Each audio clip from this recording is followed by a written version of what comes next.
چین سے لے کر وینزویلا تک۔ ان 12 باورچیوں کا تعلق دنیا کے 12 مختلف ممالک سے ہے۔ اس مقابلے میں یہ اپنے علاقے کے کھانے سے نہ صرف ججوں کے ایک پینل بلکہ یہاں آنے والے 400 کے قریب مہمانوں کو بھی متاثر کرنے کی کوشش کر رہے ہیں۔ یہ صرف لذیذ کھانے پکانے کا ایک مقابلہ ہی نہیں بلکہ کلچرل ٹورزم DC نامی تنظیم کے لیے ایک فنڈ ریزر بھی ہے۔ یہ تنظیم 230 علاقائی اور ثقافتی تنظیموں کی نمائندگی کرتی ہے۔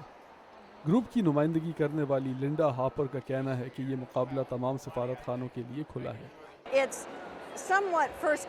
جو پہلے آتا ہے اس کو پہلے جگہ ملتی ہے، مگر ہم اس میں ایک جغرافیائی پہلو بھی مد نظر رکھنے کی کوشش کرتے ہیں۔ دنیا کے سب سے زیادہ سفارت خانے واشنگٹن DC میں ہیں، تو ہمارے لیے یہ دوسرے علاقوں کے کھانے چکھنے کا بہت اچھا موقع ہوتا ہے۔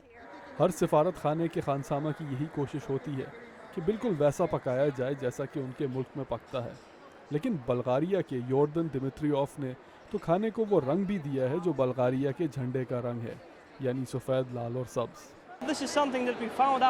ہمیں اس مقابلے کا معلوم ہوا تو ہم نے فیصلہ کیا کہ اس میں حصہ لیا جائے اور اپنی مہارت کا دنیا کے دوسرے باورچیوں کے ساتھ مقابلہ کیا جائے۔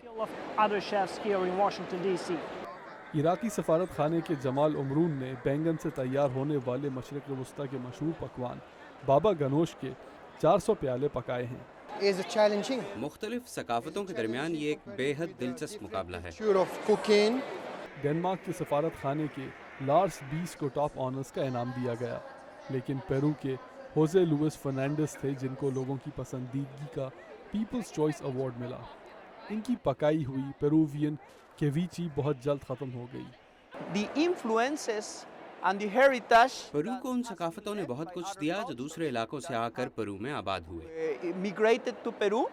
لنڈا کہتی ہیں کہ یہ مختلف ثقافتوں کے لیے ایک دوسرے کو سمجھنے کا بہترین موقع ہے۔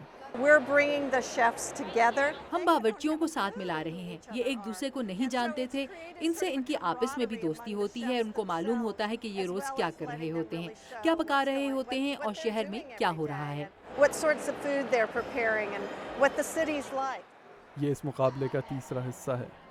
اس میں ایک نیلامی بھی شامل ہے جس سے حاصل کی جانے والی رقم پاسپورٹ DC نامی تقریب پر خرچ کی جائے گی۔ اس میں واشنگٹن DC میں رہنے والی مختلف ثقافتوں کی موجودگی کا جشن منایا جائے گا۔ امرا علی رئیسووچ کے ساتھ عبدالعزیز خان، اردو VOA۔